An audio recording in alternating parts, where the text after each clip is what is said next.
Hello friends, you are most welcome on my YouTube channel super commerce. आज के इस video में हम बात करेंगे क्लास 11th के मैथ्स के सिलेबस के बारे में, जो कि सीबीएसई स्टूडेंट्स के लिए है। तो जैसा कि आपको पता है कि जब आप क्लास 11th में आते हो तो आपके पास चॉइस होती हैं।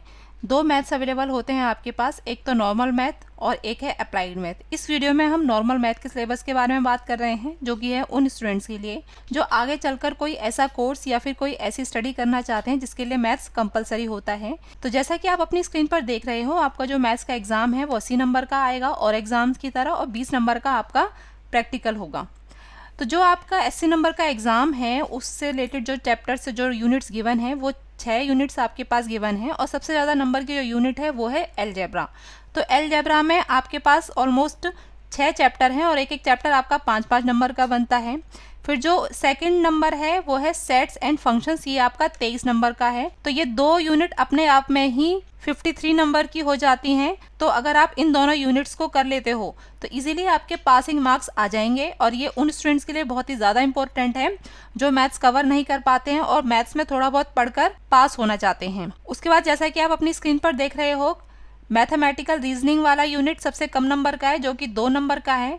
उसके बाद स्टैटिस्टिकल एंड प्रोबेबिलिटी वाला 10 नंबर का, और फिर कोऑर्डिनेट ज्योमेट्री वाला 10 नंबर का है, और फिर कैलकुलस आपका 5 नंबर का है। अब हम एक एक करके देख लेते हैं कि किस यूनिट में कितने कितने चैप्टर्स हैं। तो सबसे पहला unit sets and functions 23 number का, इसमें सबसे पहला चैप्टर है सेट। अब ये जो चैप्टर है ये आपके लिए बिल्कुल नया है, आपने इससे पहले इसके बारे में नहीं पढ़ा है। सीबीएसई स्टूडेंट्स के बारे में बात कर रही हूँ मैं, लेकिन इसका मतलब ये नहीं है कि ये बहुत ही टफ है। जब आप इस चैप्टर को पढ़ोगे तो बहुत ही इजीली आपको समझ में आ जाएगा। इसमें आप सीखोगे कि सेट्स क्या होते हैं और वेन डायग्राम किस तरह से बनते हैं, वो आप इसमें सीखोगे। फिर सेट्स के बेसिस पर आपका सेकंड चैप्टर स्टार्ट हो जाता है, जिसका नाम है रिलेशंस एंड फंक्शंस। जो चीज़ आपने सेट्स में सीखी है उसके बेसिस पर आप फंक्शंस बनाना सीखोगे कि किस तरीके से हम किसी भी इक्वेशन का फंक्शंस बनाते हैं, उसका क्या मतलब होता है, एट्सेट्रा। और ये भी एक ईजी चैप्टर है, आपको आसानी से समझ में आ जाएगा। फिर फर्स्ट यूनिट का ही थर्ड चैप्टर स्टार्ट हो जाता है, जिसका नाम है टिग्नोमेट्रिक फंक्शन। और टिग्नोमेट्री आपने क्लास 10th में पढ़ी हुई है, तो इसमें आपको प्रॉब्लम नहीं होगी। जिन स्टूडेंट्स ने अच्छे से क्लास 10th में टिग्नोमेट्री पढ़ी थी उनको ये चैप्टर आसानी से समझ में आ जाएगा, लेकिन जिन स्टूडेंट्स को टिग्नोमेट्री समझ में नहीं आती है उनके लिए थोड़ा सा टफ चैप्टर हो सकता है। और क्लास 12th में अगर आप अच्छे मार्क्स लाना चाहते हो तो आपको ये चैप्टर अच्छे से करना पड़ेगा, क्योंकि क्लास 12th में भी आपको बहुत सारी टिग्नोमेट्री देखने के लिए मिलेगी। उसके बाद आ जाता है आपका सेकंड यूनिट, जिसका नाम है अलजेब्रा, और ये 30 मार्क्स का है।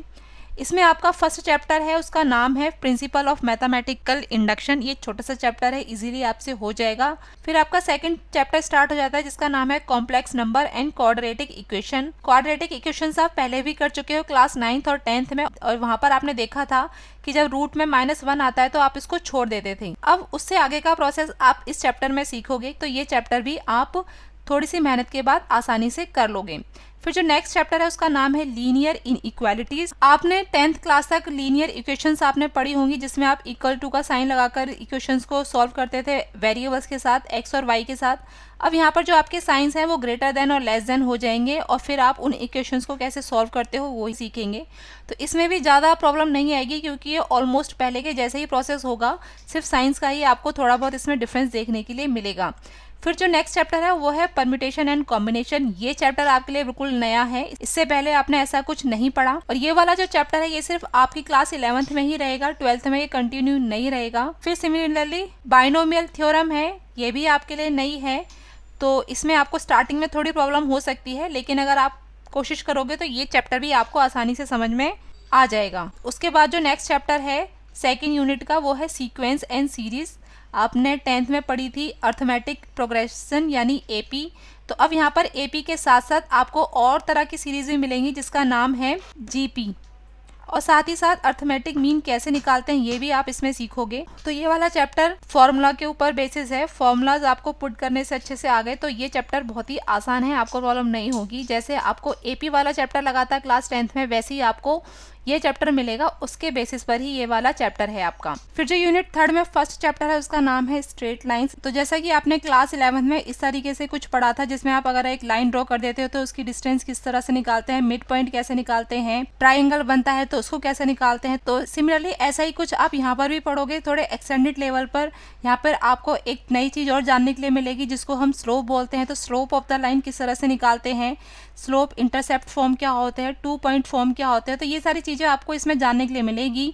जैसे वहाँ पर फॉर्मूला पुट करके आप मिड पॉइंट एक्सेट्रा निकालते थे, वैसे भी यहाँ पर ही फॉर्मूला पुट करके आप स्लोप, 2 पॉइंट फॉर्म और इंटरसेप्ट फॉर्म, नॉर्मल फॉर्म, ये सब निकालोगे। तो ये चैप्टर भी आपको आसानी से समझ में आ जाएगा, कोई प्रॉब्लम आपको नहीं आएगी।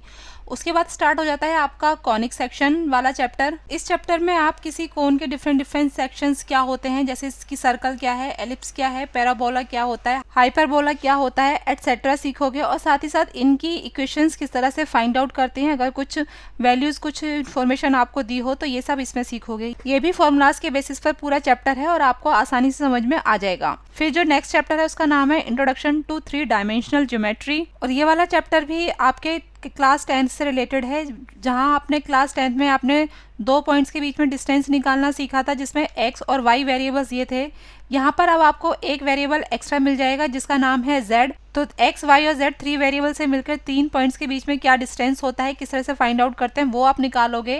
और ये भी फॉर्मूला के बेसिस पर है, जो कि आपको बहुत ही आसानी से समझ में आ जाएगा। उसके बाद स्टार्ट हो जाता है आपका यूनिट 4 कैलकुलस, और इसमें सिर्फ एक ही चैप्टर है जिसका नाम है लिमिट्स एंड डेरिवेटिव। ये वाला जो चैप्टर है ये आपके लिए बिल्कुल नया है, आपने इससे पहले 10th में कुछ भी नहीं पढ़ा, तो काफी सारे स्टूडेंट्स को इसमें प्रॉब्लम हो सकती है। और क्लास 12th के लिए भी ये बेस तैयार करेगा, यानी अगर यहाँ पर आपको ये चैप्टर समझ में नहीं आया तो क्लास 12th में भी आपको इसमें प्रॉब्लम आ सकती है। उसके बाद जो नेक्स्ट यूनिट है वो यूनिट नंबर 5 जिसका नाम है मैथमेटिकल रीजनिंग। ये भी आपके लिए नया है, लेकिन ये जो चैप्टर है कम्प्लीटली साइंस बैकग्राउंड स्टूडेंट्स के लिए है और ये बहुत ही ईजी है। यहाँ पर आपको बताना होता है कि कोई भी गिवन स्टेटमेंट सही है या गलत है, एंड और करके कुछ स्टेटमेंट्स आपको लिखने पड़ते हैं। तो ये चैप्टर इजी भी है और टफ भी है। क्योंकि इजी इसलिए है, अगर जो इसका जो बेसिक हिडन कंसेप्ट है अगर वो आपको समझ में आ गया तो बहुत ही इजी है, लेकिन अगर वो कंसेप्ट आपको समझ में नहीं आया तो थोड़ा सा आपके लिए घुमावदार चैप्टर हो सकता है। फिर जो यूनिट 6 है जिसका नाम है स्टैटिस्टिक्स एंड प्रोबेबिलिटी, ये जो यूनिट है इसका चैप्टर फर्स्ट स्टैटिस्टिक्स,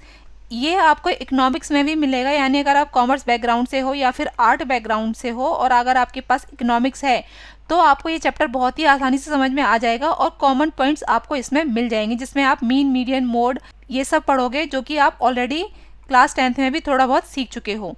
फिर आ जाता है प्रोबेबिलिटी। तो ये जो प्रोबेबिलिटी वाला चैप्टर है ये हायर क्लासेस में आता है, यानी आप कॉमर्स, इकोनॉमिक्स या फिर साइंस तीनों में से कुछ भी करते हो तो हायर स्टडीज में प्रोबेबिलिटी आपका कहीं ना कहीं जरूर यूज होता है। तो ये था आपका पूरा 11th क्लास का सिलेबस। इसी के साथ ये वीडियो खत्म होता है। ये वीडियो आपको कैसा लगा नीचे कमेंट बॉक्स में लिखकर मुझे जरूर बताइएगा, और अगर आपको पसंद आया हो तो लाइक कीजिए, साथ ही साथ हमारे इस चैनल को सब्सक्राइब कीजिए। और अगर आपने सब्सक्राइब कर लिया है तो उसके लिए थैंक यू, साथ ही साथ वीडियो देखने के लिए भी थैंक यू।